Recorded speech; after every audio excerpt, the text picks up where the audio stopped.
Irish boy was leaving his own native home, crossing the broad Atlantic, once more he wished to roam. And as he was leaving his mother, while standing on the quay, sure she threw her arms around his waist, and this unto him did say, a mother's love's a blessing, no matter where you roam. Keep her while she's living, for you'll miss her when she's gone. Love her as in childhood, though feeble, old and gray, for you'll never miss a mother's love till she's buried beneath the clay.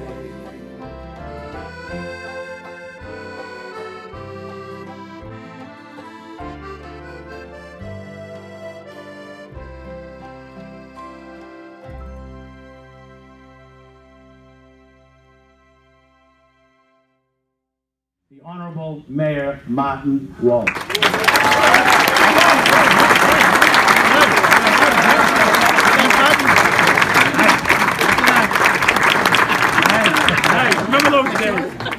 Thank you, Jim. I didn't think I'd be getting up to this microphone any time this morning. I want to thank Jim Brett. For everything he has done. I'll talk about Jim Brett and the Brett family in a second, but I'm wearing this button. This button for 20 years cost me a lot in City Hall. Me too. God. So if Jim's gonna make a comeback at some point, I'm with you. We'll switch places after the next term. How's that? But I want to thank Jim Brett. I want to thank the Brett.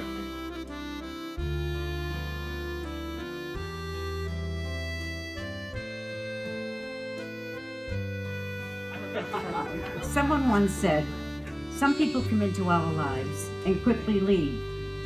Others stay for a while and leave footprints on our hearts forever, and we are never the same. Sister Barbara Gorham is one of those people to me. We met when we were about 6 or 7 years of age. Barbara lived at 9 St. Margaret Street and I lived at 11, and we became fast friends. She was the youngest of 6 children, following John, Mark, Pat, Ed, and Festus.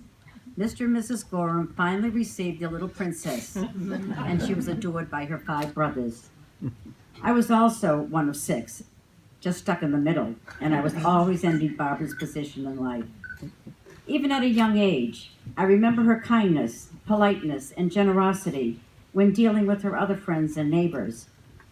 Barbara was very good to her parents, especially her mother, who had very poor eyesight. Yet her mother knew every voice and footstep within earshot. I bet not one of her 5 sons was able to sneak into their bed after their curfews, no matter how softly they climbed up to the 2nd floor with shoes in hand. I think of Mrs. Gorham often when I feel something in my eye, usually in the morning. I remember her telling me that her eye felt like they were covered with grains of sand, and she just had to offer it up. Ophthalmology was not a buzzword in our neighborhood 70 years ago. Where did our mothers get their patience and gift of acceptance? Barbara, we were both blessed with wonderful, loving, and selfless mothers, and they are missed even today. The only time I felt that I had one up on Barbara was when after school, I would have to wheel my brother Jim, and she, her nephew Johnny, in the straw carriages all around the neighborhood. And I would needle her by saying that Jimmy was a prettier baby than her nephew. And she would get so mad.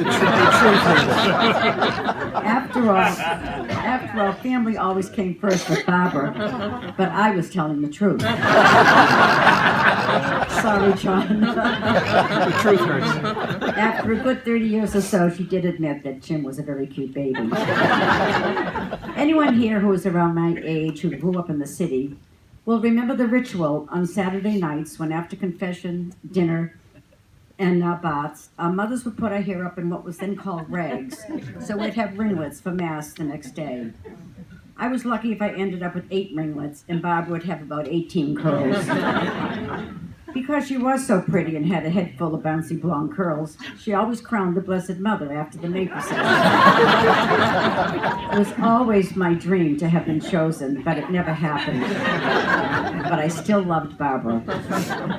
Our childhood consisted of very innocent games, like hopscotch, kick the can, red rover, and jump rope.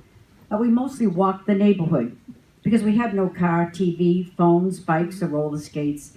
So walking gave us a lot of pleasure.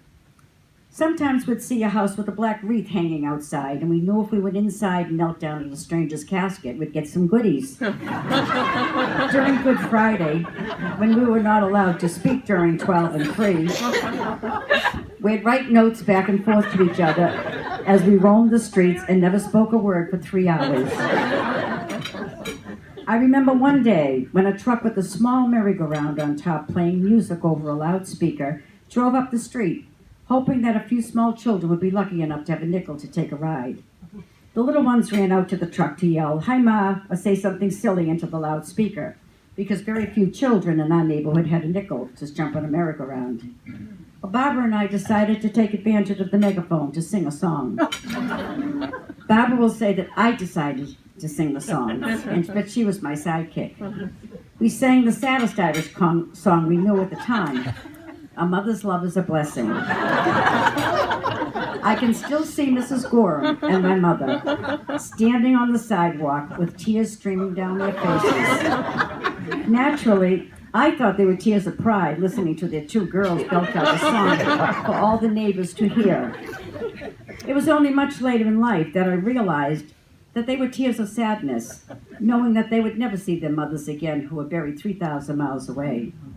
The sight of them crying has never left my memory. On one particular evening, either Barbara or I retrieved a tomato from somewhere to throw into the penny post on Boston Street, where the old men played cards every Sunday night. We were brought up to believe that gambling and servile work were forbidden on Sundays. So it was only right that we defended our religion by disturbing their card games with a tomato or an egg thrown into the hall. Barbara and I could always outrun the old men. Well, one Sunday night, we got sidetracked from visiting the penny post. There was a man named Vinny, the only non-Irish neighbor, who lived 2 doors down from Barbara. He didn't like us loud Irish kids making noise outside his house. So there he was, one Sunday night, sitting comfortably in his chair in his living room, reading the paper. And what did I do? I threw the tomato into the open window, and Barbara and I ran to the corner store and sat down on the stoop. Vinny came running out in his underwear, asking us if we saw where the GD boys ran to. Naturally, we told him the truth. We did not see boys. And then he retreated back to his house, swearing a blue streak. A few days later, Vinny died. And Barbara said that I must have killed him.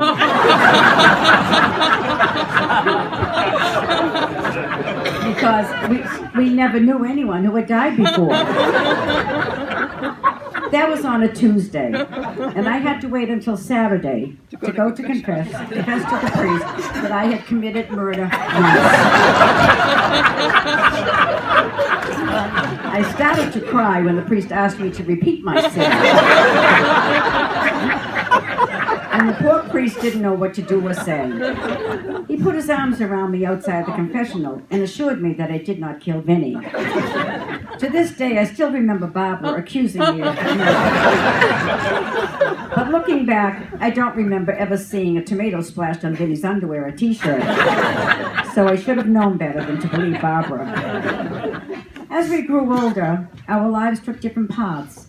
After graduating from Monsignor Ryan Memorial High School in 1956, Sister Barbara, along with several of her classmates from St. Margaret's, like Sister Barbara Bevins, Sister Barbara Sullivan, and Sister Barbara Toland, whose parents I adored, boarded the train at North Station, which took them to Halifax, Canada, where they entered the Sisters of Charity. Shortly after that, I joined the Sisters of St. Joseph. Even though our lives took many different twists and turns, we always seemed to know where each other was living and teaching and what was happening in each other's lives. Barbara spent her first 6 years teaching little children at St. Mary's in Randolph. That assignment was followed by 5 years teaching at St. Michael's in North Andover.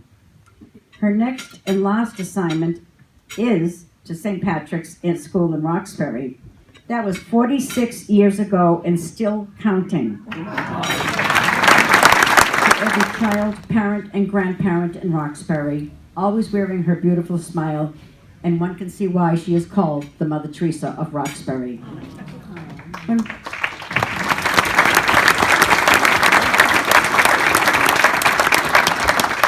When Barbara first arrived at St. Patrick's School, it was much like the Irish neighborhood in which she had grown up in.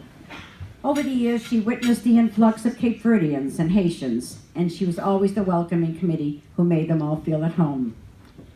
To have the gift and talent to assimilate students of different nationalities who arrived with their own language and culture can only be successfully accomplished by somebody who loves all God's children and by somebody who truly is in love with God.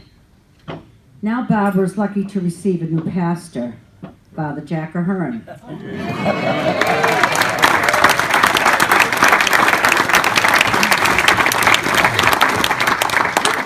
With whom she loves telling the secrets of our youth, such as me thumbing a ride with 2 boys down to Nantasket and back. Of course, Barbara was always the innocent one who tagged along with me.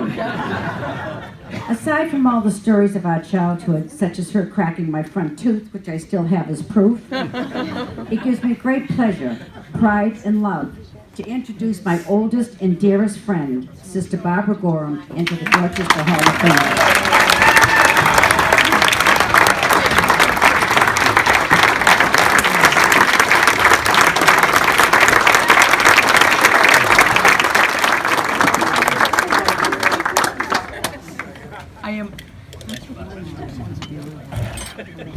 I'm overwhelmed by all that Peggy remembering.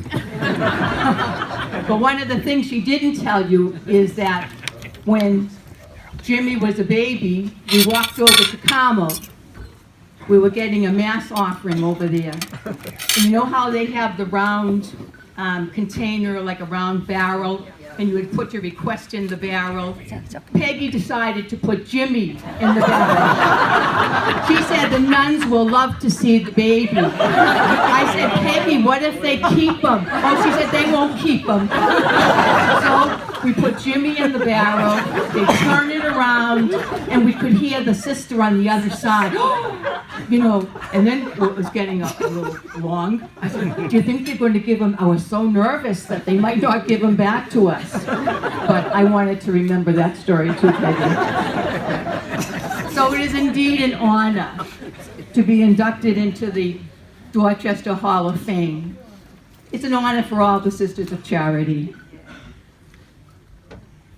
To be here in my parish church with my sisters, family, friends, and co-workers. I am a Sister of Charity for 59 years, and with my sisters, living our awesome charism of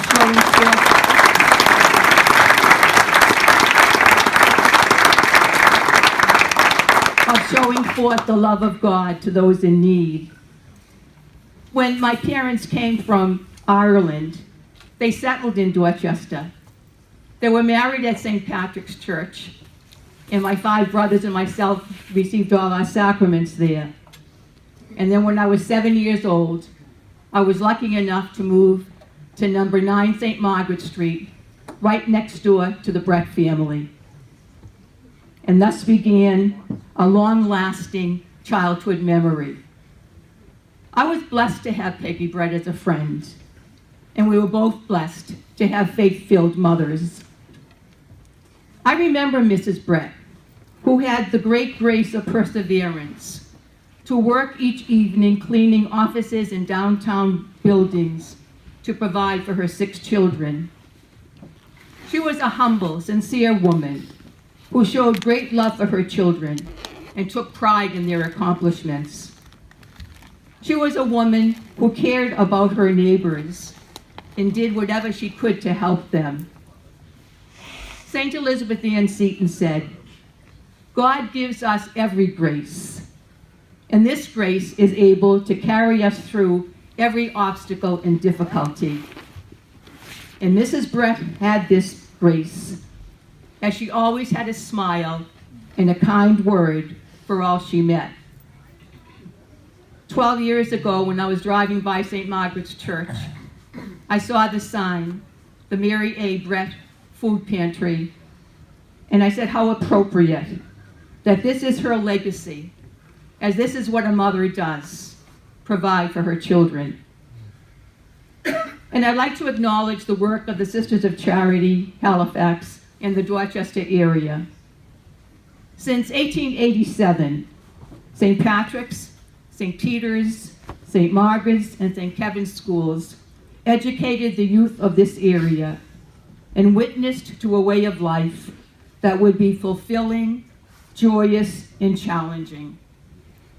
Not only were youth academically prepared for the future, but they were made aware of their faith and responsibility to care for others. St. Margaret's Parish was known as a veritable powerhouse for religious vocations.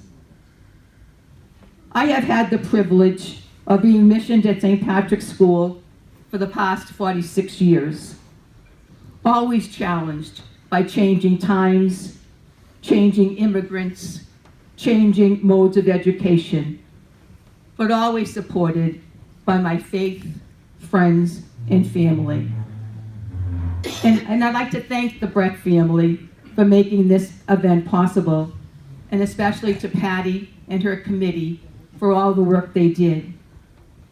I want to thank the Brett family, Harry, Peggy, Mary, Billy, and Jimmy, for keeping the memory of their mother alive in such a special way. And also to remember Jackie, who, like his mother, was strong, hardworking, always had a smile and a wave. And I'd like to thank you all for being here, and this is just such a wonderful event. Thank you.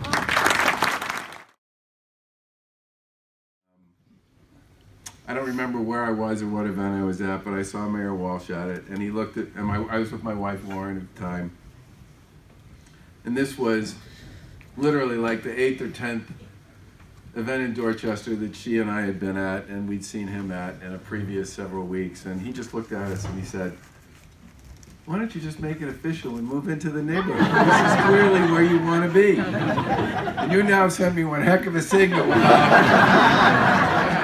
Why, maybe at some point in time, my wife and I need to find a way to make this not just a place we love, but a place we live. And it's been about love. And congratulations to all of you.